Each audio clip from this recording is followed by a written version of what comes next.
Hello, this is Dr. Alifia, and today I would be talking on the most pressing problem that we all face on lifestyle diseases in women. These are diseases of longevity and civilization. There's an increase in frequency of lifestyle diseases as countries are becoming more and more industrialized and people are living longer. Nearly 68% of the women suffer from lifestyle diseases between the age groups of 20 and 50. The disease profile in India also is rapidly changing, and not only are these disorders more common, but also they are affecting the younger population, and the population at risk is shifting from 50 plus to even 30 plus and even younger. At 20 years also we see a lot of lifestyle disorders. Lifestyle diseases, they start early and they develop gradually over a period of years, and they cause more deaths, and it does not lend to quick fix by allopathic medicines. And these disorders are potentially preventable just by change in the diet, lifestyle and environment. Which are the most common lifestyle disorders? To top the list is obesity.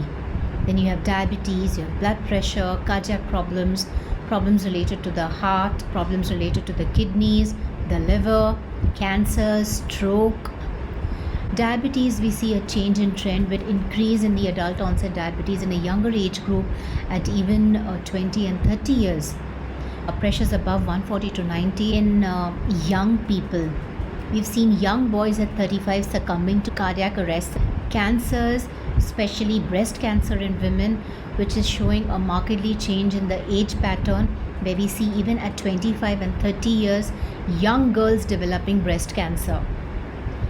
What I would be discussing is generally lifestyle disorders that affect women in terms of premenstrual syndromes, cancers, pregnancy complications, infertility, and PCOD. Now, talking about premenstrual syndrome, this is a group of symptoms that occur generally before expecting the periods, and it starts around 10 to 14 days prior. It increases till you get your periods, and once the flow starts, the problems seem to decline. They have insomnia or excessive sleep, overeating, fatigability, dizziness, food cravings, irritability, mood swings, depression, forgetfulness. Now, this can be controlled by lifestyle changes.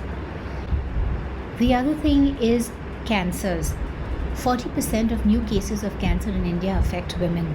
Breast cancer topping the list amongst the cancers in women in India, as high as 27%. Why are we seeing breast cancer at the age of 20 and 30? This is because of multiple factors. One is early menarche. We see young girls getting in their periods at the age of 9 and 10 years.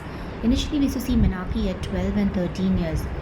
Also, late marriages, late childbearing, reduced breastfeeding.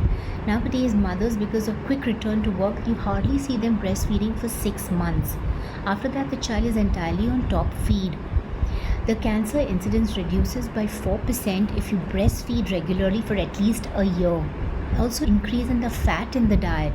That all increases the chances of breast cancer. We also have a lot of pregnancy complications like anemia, hypertension, diabetes in pregnancy, small babies, reducing liquor around the baby, preterm labor, premature rupture of membranes. These complications are also seen related to lifestyle, related to smoking, alcohol, late conception, junk food, lack of proteinaceous diet. The other most pressing problem with lifestyle is infertility. 6 to 8% of the couples are affected by infertility. Infertility actually is not a life-threatening disease, but the social impact of infertility is profound in India. Women have to play multiple roles. They have to balance work and home, as a result of which they tend to neglect their own health. More importance is also given to career. There's a lot of work pressure, lack of time, as a result of which there is no exercise. You tend to eat a lot of junk food. That tends to obesity and other health related issues. Also, poor nutrition, calcium deficiency, there is irritation, there is mental depression.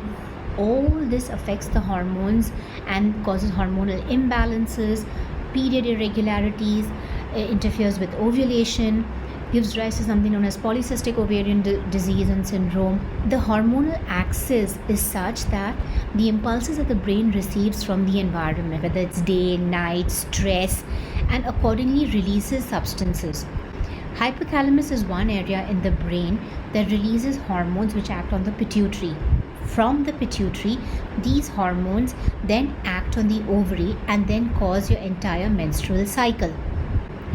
Any disturbances in the brain stimulus causes disturbances even in the ovarian hormones, as a result of which there is increase in PCOD and ovulatory problems causing infertility.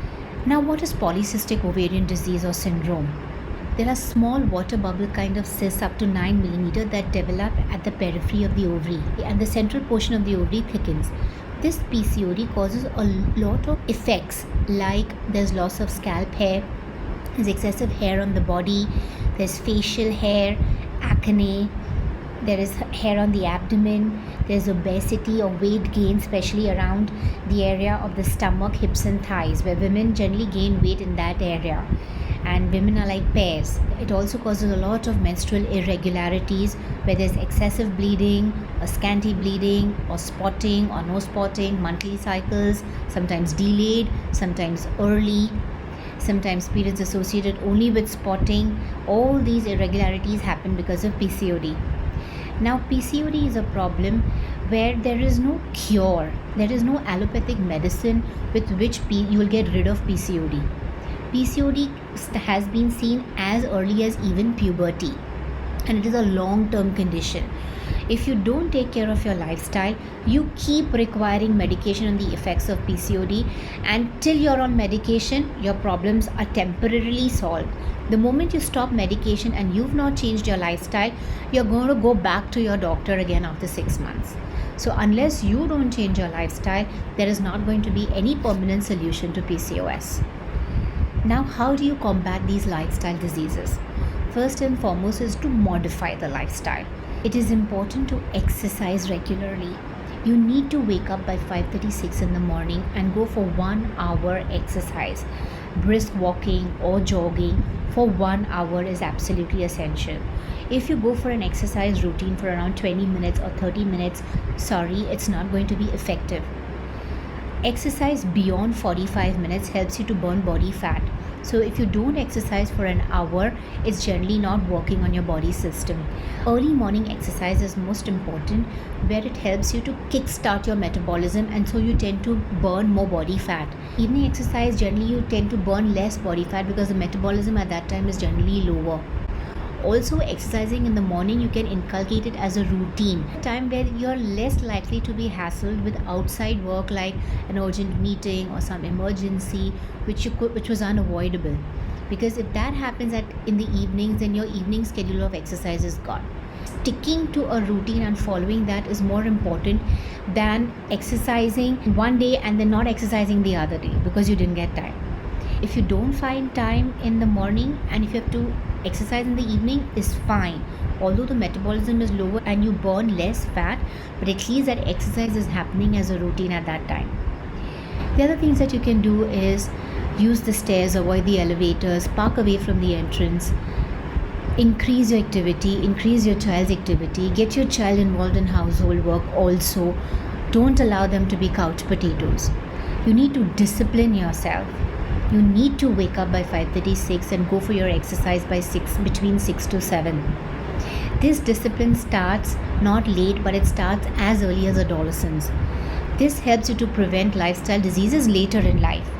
So discipline here involves eating healthy, taking interest in sports, taking interest in exercise. This will happen if you as a parent can take care of your discipline so that you inculcate the right habits and healthy habits and discipline in your child. If you're not disciplined, the child is also not going to follow a routine. Children at a young age of even 1 and 2 years, they start imitating their parents. You sleep early, the child sleeps early. You sleep late, the child sleeps late. And then you blame it on the child that my child doesn't sleep till 2 o'clock, so I don't sleep. But actually it's the other way around. Inculcating healthy habits reduces the mortality by around 70% in men and around 50% in women. Diet also plays a very, very crucial role. Diet doesn't mean dieting where you skip meals to lose weight. Let me tell you, skipping meals alters the metabolism and you're going to gain more weight rather than losing weight. So eat proper 3 meals and an evening snack. Your early morning breakfast has to happen by 8:30. Like in breakfast you can have roti, whether it's wheat, jowar, bajra, or you can have a paratha on which you can add ghee with a boiled egg and a fruit or a fruit juice or a cup of tea or milk or a bowl of oats with fruits. These are some of the breakfast menus that you can use. Breakfast doesn't mean having a glass of milk and running to school. Breakfast doesn't mean tea and biscuit. Breakfast is the main important meal of the day. I've seen young children before going to school just having a glass of milk and running to school. These are faulty habits that are inculcated which have to be changed. You need to avoid fried, fatty food. Occasionally is fine, but consuming it on a regular basis is a recipe for disaster. After breakfast, you have lunch by around 1:32, where you have again a lot of green leafy vegetables or even other vegetables, pulses, sprouts. Non-vegetarian white meat, that is chicken and fish, you can have twice a week, and red meat has to be extremely occasional, like once in a month. By 5 o'clock again you can have moong as a salad or chana as a salad or sprouts or beet carrot juice. 7:38 is again dinner, and dinner is generally light, like soups or salads or vegetables with roti, but light. And by 9:30 you have a mug of milk with dry fruits like pistachios, almonds, walnut, and in bed by 9:30, 10. So early to bed, early to rise, timely meals, no junk food. Burgers, pizzas, wafers, chips, chocolates, cakes, ice creams have to be avoided. Occasionally, once in a while is okay, but not on a regular basis. Also, try and cook food in their own oils rather than adding extra oil, especially when you cook chicken or fish.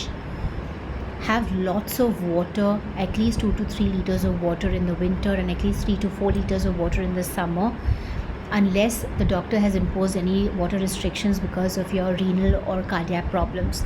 Use health conscious cookware.